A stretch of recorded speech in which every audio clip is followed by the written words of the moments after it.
Hi everyone, hope you're all doing well. The book I'm going to review today is Nanny Diaries by McLaughlin and Nicola Kraus. This came out over 20 years ago. I got the movie tie-in edition.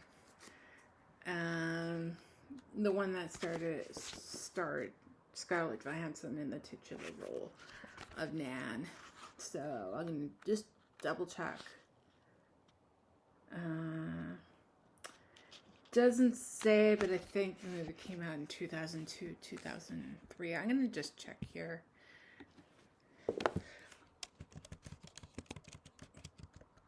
(2007). So I got this about 20 years ago.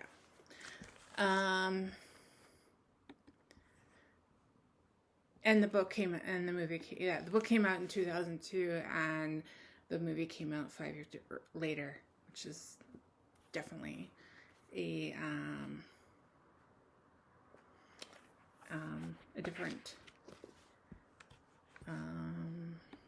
different than I thought.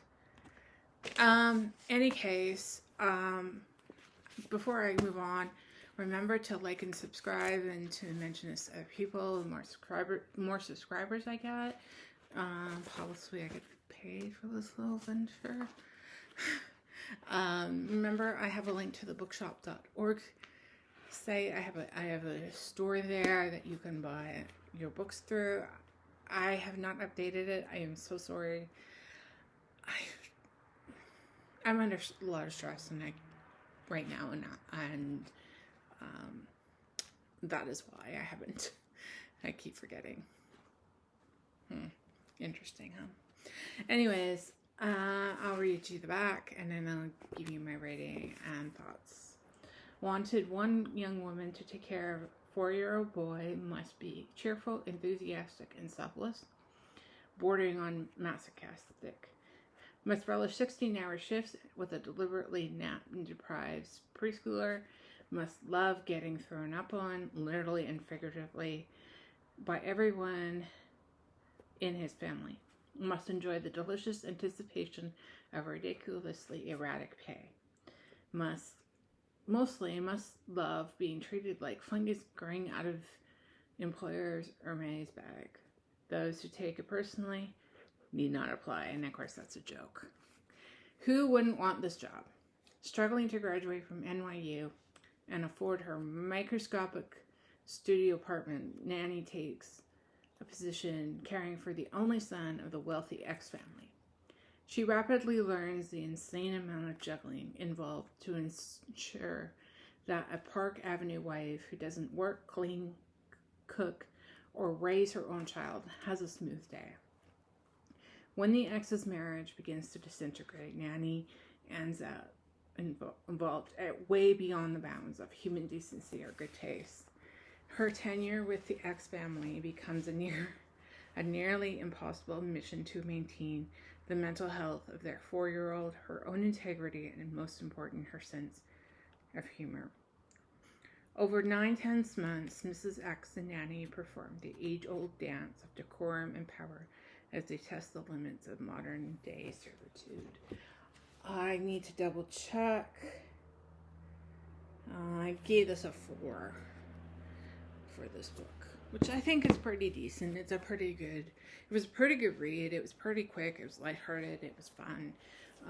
There are some moments in the book where I really thought, glad I didn't take that career choice, or even I have never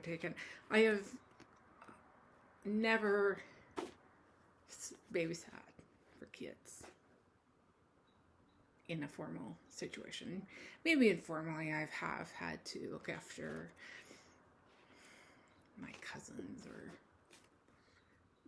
my sister for a few minutes, but never, I got paid for looking after somebody's kids for long periods of time, nor did I relish doing it, so I never did it.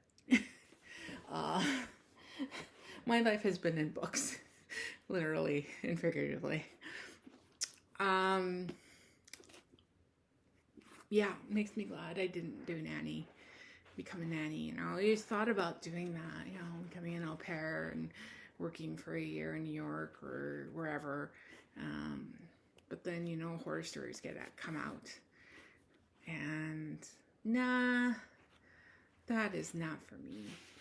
You think, I can go and live abroad for, a year, get paid, basically room and board paid, and get maybe some trips in. But any thought of that beyond that, this did not entice me at all. Having to look after kids 24/7 does not make me fill myself with joy. But yeah, I really quite I liked it, and I liked how she's trying to balance her own life with the life of the people that she is working for, and how it seems like, at least to me, that she does not really want to do that. She would rather, I don't know, what's the word? I guess be like a daycare person, gets their master's degree in child education and then be done with it, and then go and have her own life outside of work, And it kind of seems like here, the mom is just totally like, I need you to get this, and this, and here's the money for it, right? And I can just feel her inwardly groan, like every time she gets a message. And of course, she does not, it's not like she has a cell phone, like an iPhone, where she has to literally, I think at one point, they give her a cell phone so that she can be messaged it. But in any case, I really quite enjoyed it. I thought it was great. I thought it was fun. I thought it was fairly light. I could have gotten it done sooner, but I had other books I had to read, and I had different set of prescription, and so therefore it was kind of difficult for me to read. And I got my new prescription, by the way. So, I got my regular glasses. Got my frames for my prescription. I was wearing glasses that I didn't have, that I could not use my prescription in. So, any case, that was The Nanny Diaries by Emma McLaughlin and Nicola Kraus. Really fun, fascinating look into nannying in the early part of this century. It was part of that wave of chick lit, Sophie Kinsella's books and all that kind of thing. And these two lovely ladies, Emma and Nicola, were both former au pairs, I believe. And